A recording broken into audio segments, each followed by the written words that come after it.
요즘 오징어 게임 덕분에 해외에서 라면이 엄청나게 팔린다고 하죠. 극중 오일남이 라면 딱 먹는 이 장면 때문인데 사실 한국의 라면은 세계적으로 봐도 톱클래스입니다. 유독 두 브랜드가 그렇죠. 불닭볶음면과 신라면 볶음면, 짜짜로니와 짜파게티, 신라면과 삼양라면. 눈치채신 분 계시겠지만은 농심과 삼양의 대결 구도입니다.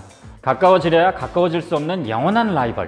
이 두 기업이 70년대부터 라면으로 싸워댔으니까 벌써 50년이 넘도록 경쟁 중인 겁니다. 그런데 아시다시피 라면의 오리지널은 누가 뭐래도 삼양이었어요. 농심은 옛날에는 짝퉁 취급받았고요. 라면에 대한 역사, 썰, 카더라. 우리는 수십 년간 라면에 대한 이야기를 들어왔는데요. 그만큼 한국인들에게 관심이 많은, 감히 한국인의 구황작물이라 이야기할 만하죠. 돈슐랭에서도 이 라면 이야기는 꼭 한번 하고 넘어갈 필요가 있을 것 같습니다. 저는 김밥이고요. 오늘 제가 떠먹여드릴 이야기, 라면 시장에서 죽도록 경쟁해왔던 이 두 기업의 은밀한 과거, 악연과 필연, 삼양과 농심의 라면 전쟁입니다. 라면은 맛만 있는 게 아니라 비상식량이기도 하죠. 코로나19 비상키트에도 찾아볼 수 있고, 외환위기 때나 북한의 핵도발로 전쟁 일보 직전까지 갔을 때도 라면은 항상 사재기 리스트 1순위에 올라 있어요. 이런 문화를 만든 게 바로 삼양식품입니다. 잘 나가는 보험회사 사장님이었던 이분, 갑자기 사장직 때려치우고 나와서 라면을 만듭니다. 일본에서 인스턴트 라면을 먹고 이거다 하고 반했거든요. 당시 일본 인스턴트 라면 업계 2위였던 묘주식품의 파격적인 지원을 받게 됩니다. 기술 지원 무료, 로열티 프리라는 어마어마한 조건으로요. 이렇게 1963년 삼양라면이 탄생합니다. 출발은 좋았지만은 사람들이 라면이 뭔지도 모르는데 어떻게 처음부터 잘 됐겠어요? 사람들이 이걸 보고 이건 실이야 옷감이야 그랬었대요. 지금으로선 상상할 수도 없는 라면의 흑역사죠.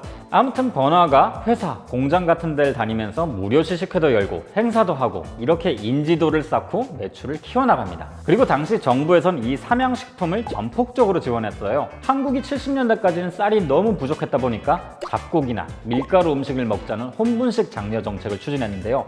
라면? 밀가루잖아요. 삼양식품이 라면 때문에 이 혼분식 장려 정책의 주축 기업으로 대접을 받았던 거죠. 군납으로도 지정되고 AID 차관 지원에다가 수출 독점권까지 받아냅니다. 식품회사가 차관을 지원받는 건 정말 전례가 없던 일이었거든요. 대신 당시 라면 가격은 10원, 정부가 지원해주는 대가로 라면 가격을 통제한 거죠. 이렇게 삼양이 한참 달리고 있을 그때 농심의 그림자가 스멀스멀 다가옵니다. 삼양라면이 나온 지 2년 뒤에 롯데공업, 그러니까 지금의 농심이 라면 시장에 등장합니다. 근데 나오자마자 짝퉁 취급을 받았어요. 사람들에게 라면은 곧 삼양라면이었거든요. 소비자들만 외면한 게 아니라 도소매상들도 외면합니다. 아니 우리 롯데인데. 어느 정도 예상은 했겠지만은 적지 않게 당황했을 겁니다. 농심이 그나마 팔리기 시작한 건 1970년에 나왔던 롯데짜장면과 소고기 라면 덕분이었어요. 이 소고기 라면이 되게 상징적인 게요. 60년대까지 라면 육수의 베이스는 닭이었거든요. 일본 라면의 영향을 받았기 때문이겠죠? 그런데 우리나라 사람들은 닭고기보단 소고기를 더 좋아했거든요. 한국 사람들이 취향에 맞는 소고기 육수 베이스의 스프를 만들어낸 겁니다. 그래서 나온 게 이름도 노골적인 소고기 라면. 바로 견제구 들어가야죠. 같은 해에 삼양짜장면과 삼양 소고기면을 출시합니다. 이렇게 된 거 삼양라면 스프도 소고기 육수 베이스로 바꿔버려요. 이렇게 농심이 소고기 라면을 출시하면서 우리나라의 라면 시장은 일본의 인스턴트 라면 시장과는 다른 길을 밟게 된 거죠. 이 롯데공업은 라면도 꽤 팔았지만은 71년 새우깡이 대박나면서 현금이 두둑해집니다. 유통시장 안에서도 힘도 생겼고요. 근데 그래봤자 시장 점유율 8대2. 당연히 삼양이 8이었죠. 그 정도로 삼양이 대단했던 겁니다. 이때부터 두 기업이 서로 다른 길을 선택합니다. 삼양식품은 라면 팔아 번 돈으로 다른 사업을 시작했어요. 새우깡이 성공을 보고 나서 스낵 생산을 시작합니다. 이것 말고도 축산업, 식용유업, 고추장, 된장, 청량음료, 사료업, 육가공, 유가공업, 심지어는 시리얼까지 만들었어요. 물론 이건 잘 안 팔려서 금방 접긴 했지만요. 근데 농심은 새우깡 팔아 번 돈을 라면 개발에 쏟아붓습니다. 우선 라면 튀기는 기름에 변화를 줬어요. 당시 라면은 지금보다는 기름지단 평가가 많았거든요. 소기름인 우지를 써서 면을 튀겼기 때문인데 당시 기술로는 우지로 튀긴 면을 잘못 보관하면 면이 산패되기 쉬웠습니다. 농심이 이걸 해결하려고 우지를 팜유로 바꿨어요. 팜유가 당시에는 비싸긴 했지만은 산패 문제도 해결하면서 유통기한도 더 길어지고 맛도 담백해지거든요. 1975년 이 팜유로 튀겨낸 농심 라면을 출시했는데 이게 대박이 납니다. 삼양에서도 바로 팜유로 튀긴 건강면을 내놨어요. 이름에서 보여지듯이 팜유는 곧 건강이란 이미지를 줬죠. 당시엔 동물성보다 식물성 기름이 더 좋다는 인식도 한몫했고요. 이 기름이 나중에 어마어마한 사건을 불러오는데 이건 뒤에 다시 설명하고요. 어쨌든 농심이 조금씩 무슨 계시를 받듯이 신제품을 터뜨립니다. 아까 점유율 8대 2라고 말씀드렸죠? 그럼 이땐 어땠을까요? 6.5 대 3.5. 삼양에 점점 검은 그림자가 들이오기 시작합니다. 왜 우리 신라면 블랙이나 블랙 두부김치, 짜왕 같은 라면들이 나오면서 프리미엄 라면 시장이 열렸다 뭐 이렇게 이야기했잖아요. 근데 사실 프리미엄 라면은 82년부터 이미 열려 있었어요. 당시 한국 소비시장에 엄청난 사건이 일어나거든요. 1981년 공정거래위원회와 공정거래법이 탄생합니다. 본격적으로 시장 경쟁이 자유화되기 시작한 거죠. 아니 그럼 이전엔 안 자유했나? 아까 삼양라면이 처음 등장했던 63년에 라면 가격이 10원이라고 말씀드렸죠. 17년 뒤, 그러니까 1980년 삼양라면의 가격은 80원이었어요.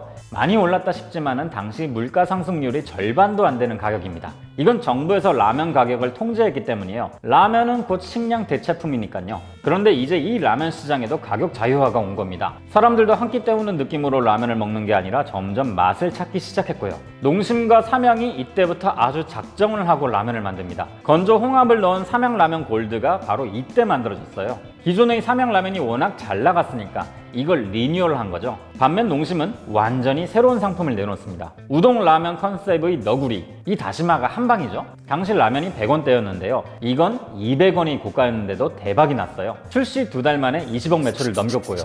자, 이 본격적인 라면 경쟁에서 농심의 너구리가 첫 승을 거둡니다. 농심이 그 다음엔 뭘 했을까요? 너구리 출시 다음 해인 1983년 거대 라면 공장이자 스프 전문 생산시설이 경기도 안성에 완공됩니다. 너구리의 짜릿한 성공을 맛본 농심이 작정하고 만든 드림랜드인 거죠. 그리고 이 공장에서 만든 신제품에 공장 이름을 붙입니다. 안성탕면. 이름에 탕이라고 쓴 건요, 이유가 있어요.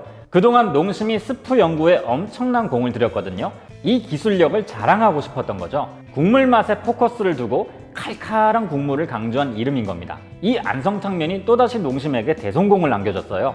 여기에 84년 짜파게티가 등장하면서 농심에게 꽃길이 열립니다. 돈슐랭 짜장라면 편에서도 말씀드렸지만 짜파게티 성공의 구할은 이 스프에 있거든요. 작정하고 스프를 개발하면 어떻게 되는지를 보여준 거죠. 그리고 86년 대망의 신라면이 나옵니다. 이 신라면은 농심을 이기는 엄청난 판매량을 보여줬어요. 칼칼한 안성탕면에 이어서 매운 라면이 한국인의 입맛을 다 잡은 거죠. 아까 말씀드렸던 6.5 대 3.5의 점유율마저 무너집니다. 1980년 63%였던 삼양의 점유율이 88년엔 26%까지 떨어집니다. 반면 농심은 54.1%로 상승했고요. 나머지는 팔도, 청보, 빙그레 같은 신생업체들이 나눠 가진 거죠.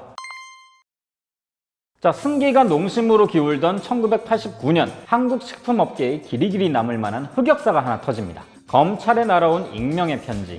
라면을 공업용 우지로 만든다. 당시 언론과 업계, 검찰이 싹 다 뒤집어졌어요. 이 편지 때문에 검찰이 삼양식품, 오뚜기 같은 기업들을 싹 다 구속 입건했는데요. 이게 많은 분들이 알고 계시는 우지파동이죠.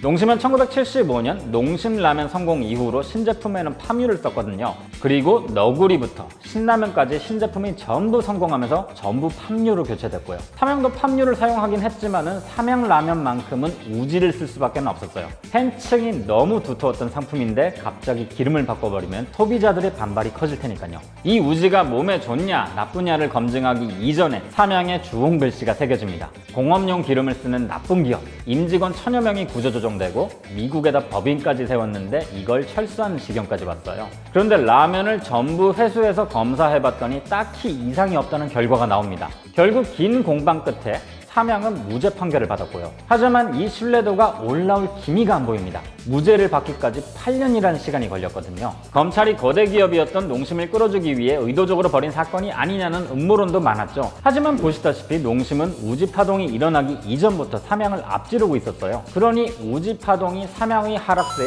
쐐기를 박았다, 뭐 이렇게 표현하는 게 맞겠네요. 만약에 이 사건이 없었다면 삼양이 농심을 다시 추월할 수 있었을까요?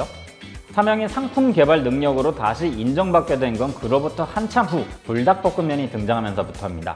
이젠 누가 무슨 볶음면을 내놔도 이 불닭볶음면과 비교를 할 수밖에 없죠. 농심이 최근 신라면 볶음면을 출시했습니다. 신라면 라인업 중에서 볶음면은 처음인데요. 농심 입장에서는 아마 도전일 겁니다. 이 볶음면 전쟁만큼은 삼양의 벽이 높으니까요. 아무튼 90년대 들어 농심이 완전히 올라선 라면 시장은 20년 동안 흔들림 없이 유지됩니다. 자, 그런데 농심이 라면 시장을 석권하던 바로 이때 의문의 한 기업이 청보라면, 우짜자 같은 라면을 만들던 청보식품을 인수해 새롭게 라면 시장에 뛰어들게 됩니다. 바로 케첩과 카레를 만들던 오뚜기. 이 오뚜기는 농심이 그랬던 것처럼 라면판을 다시 뒤집었어요. 자, 이 이야기는 다음에 다시 들려드리는 걸로 하고요. 오늘은 뜨끈한 라면 한 그릇으로 따뜻한 밤 보내시길 바라면서 저는 이만 다음에 뵙겠습니다.